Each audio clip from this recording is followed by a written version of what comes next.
नमस्कार। आज भगवद्गीताको अध्याय 1 श्लोक 40 पेज नम्बर 61 बाट सुरु गरौँ। अधर्म विवाह कृष्ण प्रदुष्यन्ति कुल स्त्रिया स्त्रीषु दुष्टासु वर्णया जायते वर्ण संकर।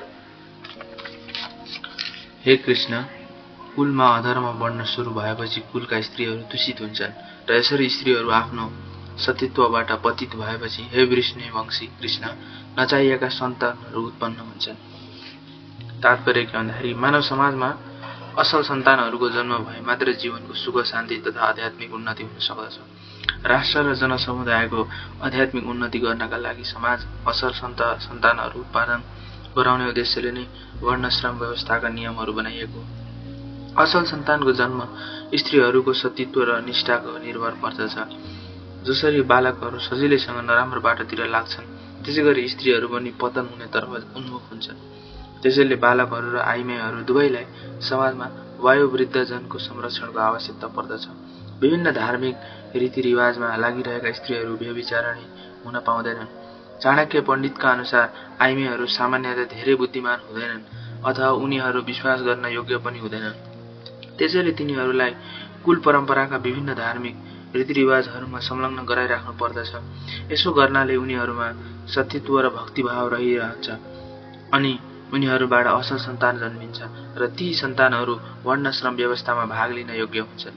यदि वर्णाश्रम धर्मको नाश भएमा आइमाईहरू स्वच्छतापूर्वक लोग्ने मानिसहरूसँग सम्बन्ध बढाउँछन्। यसबाट व्यभिचार बढ्दछ अनि वर्णशंकर अवाञ्छित सन्तान जन्मिन्छन्। अनुत्तरदायी मानिसहरूले पनि समाजमा व्यभिचार बढाउन सहयोग गर्दछन्। यसरी अनावश्यक वर्णशंकर सन्तानहरूको वृद्धि हुन्छ। यसबाट मानव जातिमाथि धेरै युद्ध र महामारीको सङ्कट आइपर्दछ।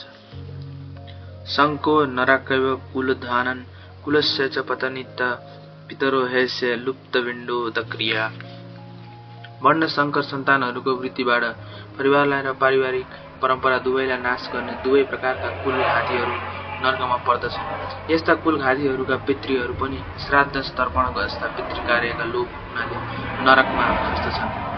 तात्पर्य के भन्दाखेरि नरकमा सकाम कर्ममा विधि विधान अनुसार कुलका पितृहरूलाई समय समयमा पिण्ड तथा तर्पण दिनुपर्दछ। भगवान विष्णुको पूजाद्वारा यो कार्य सम्पन्न गरिन्छ, किनभने भगवान विष्णुलाई अर्पण गरिएको उच्छिष्ट प्रसाद खानाले सबै पापबाट मुक्त भइन्छ। कहिलेकाहीँ पितृहरू पनि विभिन्न किसिमका पाप कर्महरूबाट ग्रस्त हुन सक्दछन् र कहिलेकाहीँ तीमध्ये केही पितृहरू स्थूल शरीर प्राप्त गर्न नसकेर प्रेतका रूपमा सूक्ष्म शरीर धारणा गर्न बाध्य हुन्छन्। यदि छोरा नातिले आफ्नो ती पितृहरूलाई भगवानको प्रसाद अर्पण गरिदिए, तिनीहरू दुःखमय प्रेत योनि तथा अन्य कष्टमय जीवनबाट मुक्त हुन्छन्। यस किसिमको पितृ श्राद्ध गर्नु एउटा कुल परम्परा नै हो। जो व्यक्ति भक्त बनेको छैन त्यस्ता भक्तिले यो कर्म गर्नै पर्दछ। तर भक्ति मार्गमा लागेको भक्तले यस्ता कर्महरू गर्नु आवश्यक छैन। उसले केवल भगवानको भक्ति गर्नाले मात्र आफ्नो सयौं हजारौं पितृहरूलाई यस्ता सङ्कटपूर्ण जीवनबाट सजिलै उद्धार गर्न सक्दछ। श्रीमद् भागवत एकादश स्कन्द 5 अध्यायको 41औं श्लोकमा भनिएको छ, देवर्षि भूतात् पूर्ण पितृणा न किङ्करुणाय मृणेन च राजन् सर्वात्मने शरण्या मतो मुकुन्द बहिरात्य कर्तम।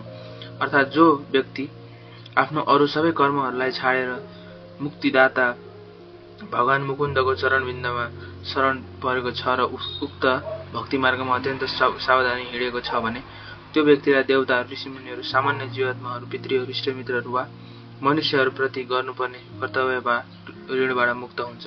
भगवानको सेवा गर्नाले मात्रै पनि यस्ता सबै दायित्वहरू स्वतः पूरा हुन्छन्।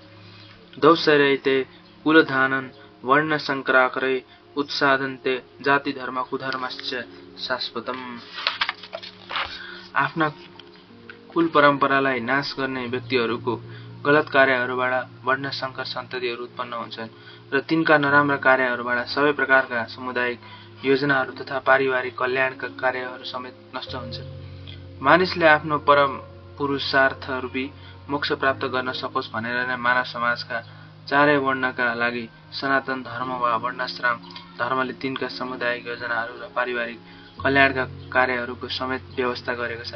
यदि समाजका अनुत्तरदायी नेताहरूले सनातन धर्मको परम्परालाई नै विखण्डित पारिदिए त्यसलाई समाजमा अव्यवस्था फैलिन्छ। फलस्वरूप मानिसहरूले जीवनको मूल उद्देश्य भगवान विष्णुलाई नै बिर्सन्छन्। यस्ता नेताहरूलाई नै अन्धा भनिन्छ र यिनीहरूका पछि लाग्नेहरू अवश्य नै अस्तव्यस्तका स्थितिमा पुग्दछन्। उत्सन कुन्धर्मणा मनुष्यणा जनार्दन नरके नियतवासो भवेत्तिनुश्रम।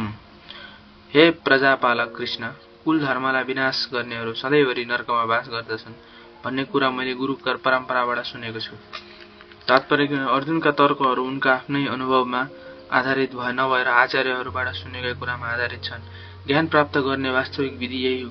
पहिलादेखि नै ज्ञानको अवस्थामा पुगिसकेका व्यक्तिका सहायता नपाइकन कसैले पनि यथार्थ ज्ञान प्राप्त गर्न सक्दैन। वर्णाश्रम धर्मका नियम अनुसार मर्नुभन्दा अगाडि व्यक्तिले आफूले गरेका पाप कर्महरूको प्रायश्चित गर्नुपर्दछ। पाप कर्मीहरूले यो विधिलाई पूरा गर्नै पर्दछ। यदि यस्तो प्रायश्चित नगरे त्यो पापी व्यक्तिले अवश्य पनि नरकमा पठाइन्छ। त्यहाँ पुगेर उक्त व्यक्तिले पाप कर्म गरेको हुनाले कष्टमय जीवन भोग्नु पर्दछ। अहोवत महत् पापे कुर्तुत व्यभिचार वयम यात्राज्यो सुखलोभेन हन्तु स्वजन्मुदता। अहो, कति आश्चर्यको कुरा हो। हामीले राज्यको सुख भोग्ने लोभमा परेर आफ्नै आफन्तहरूलाई मार्न तयार भएर ठूलो पाप गर्न खोजिरहेका छौं। तात्पर्य स्वार्थी मनोवृत्तिद्वारा प्रेरित भएर मानिस आफ्नो दाजुभाइ आमा बुवालाई मार्ने जस्तो पाप गर्न तत्पर हुन्छ। संसारको इतिहासमा यस्तै धेरै उदाहरणहरू छन्। तर अर्जुन भगवानका सज्जन भक्त हुन्, त्यसैले उनी आफ्नो सदाचारप्रति जागरूक छन्। त्यसैले उनी यस्ता कर्महरूबाट बच्ने प्रयत्न गर्दैछन्। यदि मा प्रतिकर्मस्त्र शास्त्रमणय धर्तराष्ट्रणो हन्यन्तमक्षमता भवते। हातमा शास्त्र लिएका धृतराष्ट्रका छोराहरूले हतियार पनि नलिएका र युद्ध मैदानमै कुनै प्रतिरोध पनि नगर्ने मलाई मारुन्। मेरो लागि त्यो श्रेष्ठकार हुनेछ। क्षत्रियहरूको युद्धका नियम अनुसार हतियार नलिएको र युद्ध गर्न नचाहने व्यक्तिमाथि आक्रमण गर्न हुन्न। अर्जुनले यो विषम अवस्थामा शत्रुले ममाथि आक्रमण गरून् तर म उनीहरूसँग लडाईँ गर्दिन भन्ने निश्चय गरे। विरोधी पक्ष युद्ध गर्नका लागि कति तत्पर छ भन्ने कुरा उनले विचार गरेनन्। भगवानका महान भक्त भएका कारणले उनको हृदय अति कोमल छ। त्यसै हुनाले उनमा यी सबै लक्षणहरू देखिएका। सञ्जय उवाच एवं मुक्ता अर्जुन संख्य स्तोपस्थ उपासित विसृज्य संस्कार चापे शोक विघ्नामन। अभयम सञ्जयले भने, युद्धभूमिमा अर्जुनले यिनै कुरा भनेर आफ्नो बाण सहितका धुन एकातिर पन्छाएर मनमा शोक सन्तप्त हुँदै फेरि रथमा गएर बसे। तात्पर्य के भन्दाखेरि आफ्नो शत्रुहरूको अवस्थाका निरीक्षण गर्ने समयमा अर्जुन रथमा उभिएका थिए। तर चिन्ताले साह्रै आत्तिएर उनले आफ्नै त्यो धनुष पनि एकातिर राखेर फेरि रथमा बसे। भगवानको सेवामा संलग्न भएका यस्ता कोमल हृदय भएका दयालु व्यक्ति नै आत्मज्ञान पाउन योग्य हुन्छन्। यस प्रकारले श्रीमद् भागवत गीता ग्रन्थ अन्तर्गत कुरुक्षेत्रको युद्ध भूमिमा सैनिकहरूको निरीक्षण सम्बन्धी पहिलो अध्यायको भक्ति वेदान्त तात्पर्य समाप्त भयो। अध्याय 2 गीताको संक्षेप। सञ्जय उवाच तथा कृप्यविष्ट श्रुणाकुले क्षणं पिसीदान्तिमिद वाक्यमुवाच मधुसूदन। सञ्जयले भने, करुणाले भरिएका शोकले व्याकुल भएका र आँखाभरि आँसु लिएका अर्जुनलाई देखेर मधुसूदन कृष्णले निम्नलिखित शब्दहरू भन्नुभयो। तात्पर्य के हो? भौतिक कारण करुणा, शोक र आँसु यी सबै आत्माको अज्ञानहरू चिन्हहरू हुन्। सनातन आत्माप्रतिको करुणा नै आत्मसाक्षात्कार हो। यस श्लोकमा मधुसूदन शब्द महत्त्वपूर्ण छ। भगवान श्रीकृष्णले मधु नामक असुरलाई वध गर्नु भएको थियो। अर्जुनले यस समय आफूलाई कर्तव्यबाट विमुख गराउने अज्ञान रूपी असुरलाई पनि भगवान श्रीकृष्णले नै मारिदिए हुन्थ्यो भन्ने चाहेका हुन्। करुणा कहाँ गर्नु पर्दछ भन्ने कुरा कसैले जान्दैनन्। पानीमा डुबिरहेको मानिसको वस्त्रप्रति करुणा गर्नु मूर्खता हो। अज्ञानका सागरमा डुबेकालाई तिनको बाहिर लुगा वा स्थूल शरीरको रक्षा गरेर मात्र बचाउन सकिँदैन। जसले यो कुरा बुझ्दैन र बाहिर शारीरिक लागि चिन्ता गर्दछ त्यसलाई शूद्र भनिन्छ र त्यस्तो शोक आवश्यक हो। अर्जुन क्षत्रिय थिए, उनीबाट यस्ती व्यावहारिक आशा गरिएको थिएन। भगवान श्रीकृष्णले अज्ञानी मानिसहरूको शोकलाई नष्ट गर्न सक्नुहुन्थ्यो र यही उद्देश्यका लागि उहाँले भगवत गीता गाउनु भएको हो। यो अध्यायले हामीलाई भौतिक शरीर र आध्यात्मिक आत्माको विश्लेषणात्मक अध्ययनद्वारा आत्मसाक्षात्कार गर्ने उपदेश दिन्छ। यसको व्याख्या स्वयं भगवान श्रीकृष्णले नै गर्नुभएको छ। आसक्ति रहित भएर निष्काम भावले कर्म गर्नेलाई र सही आत्मबोधको स्थितिमा स्थिर भएकाहरूलाई यो साक्षात्कार सम्भव छ। श्री भगवान उवाच कुस्तस्ते कस्ममलिन्द विषमे समुपस्थितम अन्यार्य जुष्टमास्वर्ग्यम सहित कर्म अर्जुन। श्री भगवानले भन्नुभयो, प्रिय अर्जुन, तिमीमा यी खिन्नताहरू कसरी आए? जीवनको मूल्य बुझ्ने मानिसका लागि यो कुराहरू सुहाउँदैनन्।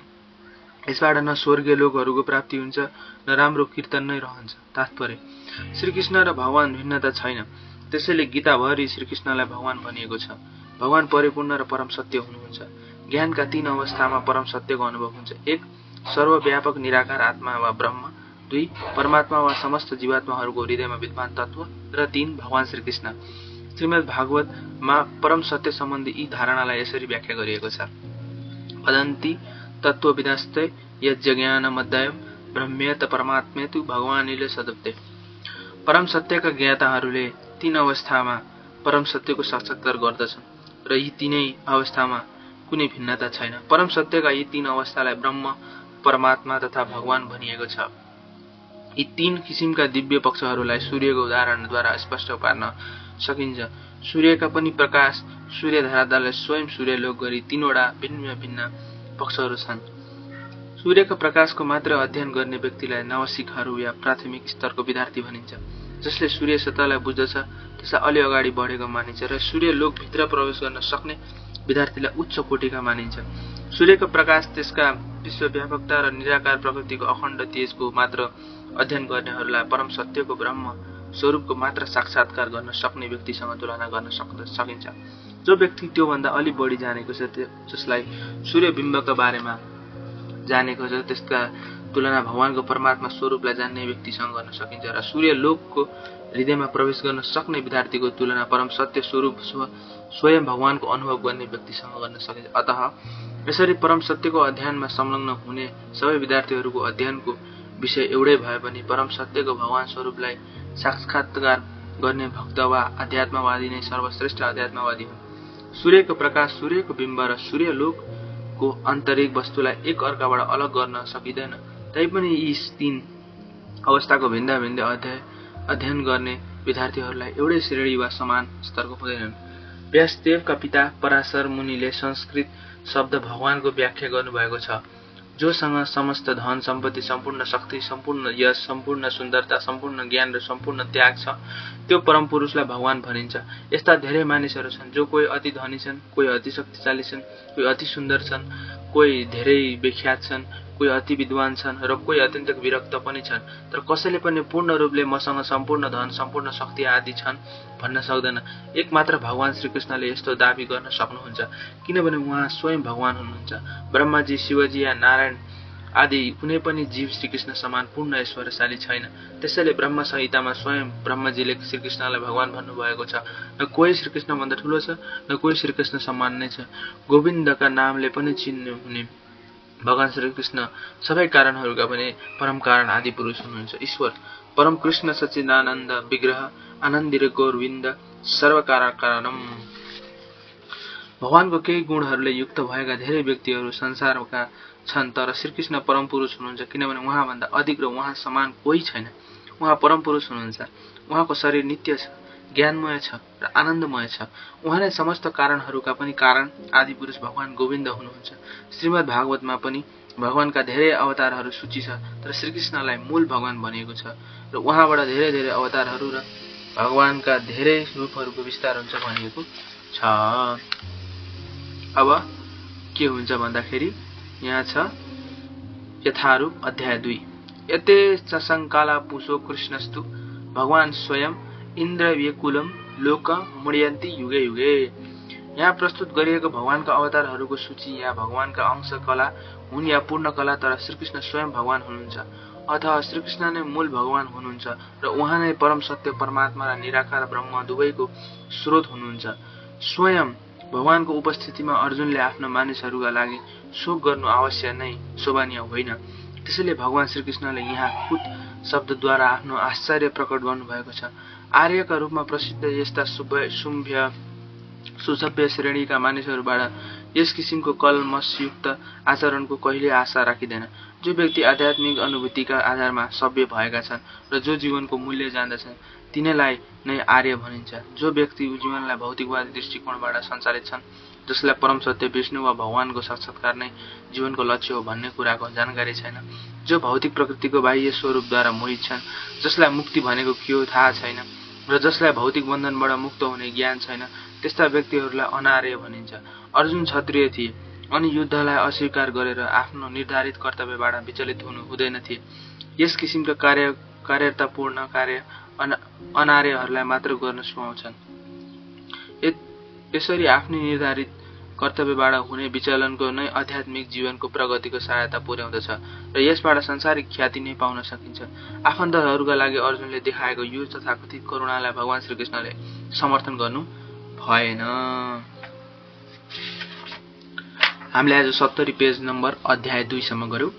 भोलिदेखि 70 बाट सुरु हुन्छ। हस्त आजको लागि चाहिँ जय नेपाल। ल